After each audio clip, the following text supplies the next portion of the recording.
what is leadership? Great leaders display humility. Great leaders always ask the right questions. Great leaders don't give opinions, they ask questions.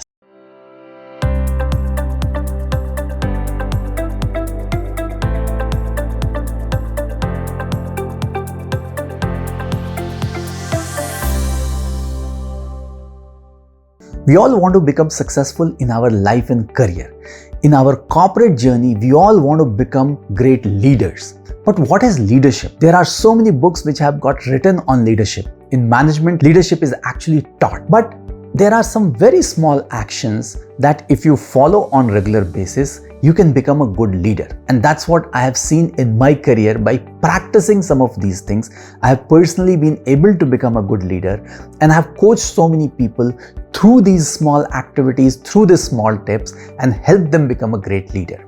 So I'm starting a new video series, and in this series, I'm going to talk about these small tips, small actions through which you can actually become a great leader. These are small actions, but they can give you big results. So do follow this video series, and this will help you in becoming a great leader in your career.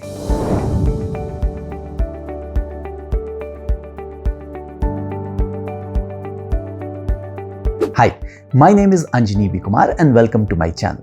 If you have not subscribed to my channel yet, do consider subscribing so that you can get benefited by all these videos that I post on regular basis. So let's start our discussion around leadership. Now, what we have normally seen that when we talk about leaders, there are so many things that people say that great leaders should possess. So many qualities, so many actions they need to take.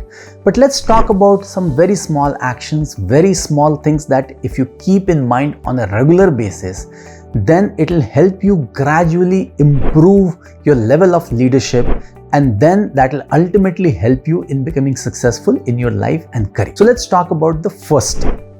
The first thing that I always tell people is that normally when you interact with people, you tend to give them directions. If you're a boss, if you're a leader, and you tell them what to do, because that's your role. That's how you perceive that your role is to give direction to people. Now, what actually happens is that if you are primarily focusing on giving directions, then life is very easy for people also, because they just have to follow what you tell them.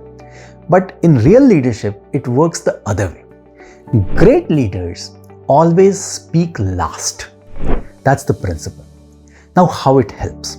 How it helps is that if you allow all others to speak, you get all sort of views about a particular problem, because different people will have different viewpoints. They will give you a lot of data points, a lot of knowledge, a lot of information about a particular situation, and it will help you in making an informed decision.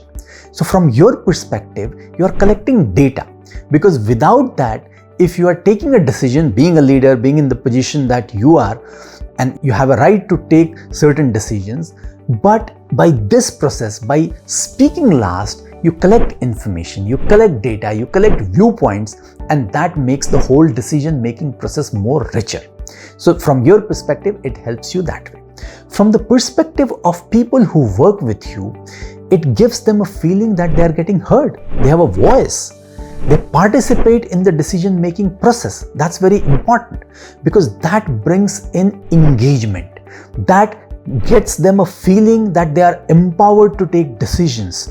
And that's how the decision-making process is much more cohesive, and people feel engaged in this whole process. So that's why if you allow people to speak, if you allow people to express their viewpoints, and then first you collect all those and then speak at the last, then it really creates a great environment where on the one hand, you are getting more data, more information, more viewpoints, and on the other hand, people who work with you, they get a sense that they are getting heard, they have a say in decision-making process, and that's how this whole process gets enriched. The second thing that I tell people to follow, and which is an extension of the first point, where you have heard all the viewpoints, you have all the decisions, but we all have a tendency as leaders that broadly we know what is the decision that is to be taken, what kind of directions that are to be given, and we end up giving directions to people even after hearing them out.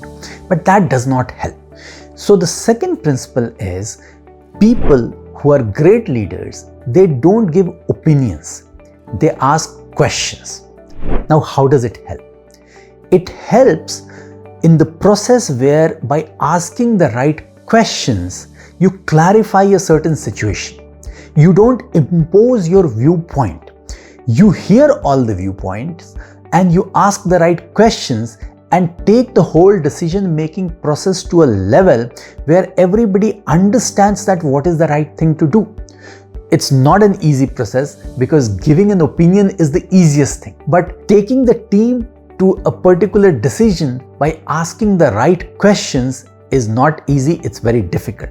But great leaders always ask the right questions. They don't give opinions. They participate in the whole decision-making process by asking these questions. So that's why I always tell people that in the second point, you need to learn this art of asking the right questions. You need to restrain yourself from giving your opinions, because the moment you are giving opinions, it becomes a one-way process. Then there is no point of even getting people to express their opinion, because it does not help in even allowing people to speak and expressing their views, their viewpoints, because ultimately if you are going to give your own opinion, then it's not going to help. So that's why don't give your opinions, ask the right questions, and that's how you should ultimately take the team towards the right decision.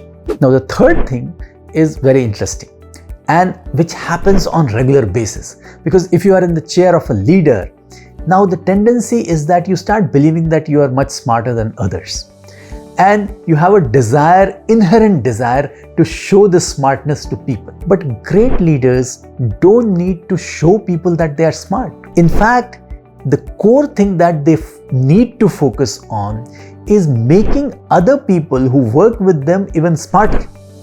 So it's not about showing your people that you are smarter than them. It's all about building a team under you, building a group of people under you who are very smart. That's the focus that you need to change. So rather than focusing on you, you need to focus on people under you and make them smarter. Make them do great things. Make them look good in front of the management. So you don't need to focus on making yourself look good. Make your people look good, because if they look good, you will automatically look good in front of the management. So that's where you have to change the focus, and you have to focus on really shifting this whole approach. You need to really bring in that humility in your approach. Great leaders display humility, and that's how they become successful. So today we learned 3 things. 1, great leaders speak last. 2, great leaders don't give opinions, they ask questions. And 3, great leaders show humility. Great leaders make other people who work with them look good in front of the management. So these are very easy things to follow. And if you remember these 3 things on a regular basis in your regular interactions with people, automatically you will start imbibing these behaviors, and over a period of time, that will help you become a great leader. That will help you become extremely successful in your career, in your life. So I'm sure you would have liked these 3 tips that I shared with you today, and you will follow them in your professional life. If you have liked this video, give it a thumbs up, share it with your family and friends so that they also get benefited by this. And if you have any questions, any doubts, put them in the comment section and I will answer them. And now I will meet you in the second part of this video series with few more small tips that will help you in your leadership journey. Small tips, but with big impact. So I'll see you there. Thank you very much for watching.